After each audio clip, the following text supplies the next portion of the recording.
बिस्मिल्लाहिर्रहमानिर्रहीम अस्सलाम वालेकुम रहमतुल्लाहि व बरकातुहू। बहैसियत कश्मीरी एक कश्मीरी होने के नाते मैं हुकूमत पाकिस्तान से ये अपील करना चाहता हूँ कि कश्मीर की हुकूमत ने कल से आवाम के बुनियादी हकूक़ पे डाका डाल के मोबाइल सर्विसेज और इंटरनेट सर्विसेज को बंद किया हुआ है, जो सरासर नाइंसाफ़ी है।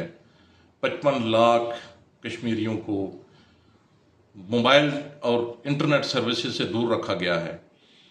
हम हुकूमत पाकिस्तान जनाब वज़ीर-ए-आज़म शहबाज शरीफ साहब से अपील करते हैं कि फिलफौर मोबाइल सर्विसेज को बहाल करवाया जाए, क्योंकि पाकिस्तान के PTA का इदारा कश्मीर में मोबाइल कंपनियों की सर्विसेज को कंट्रोल कर रहा है।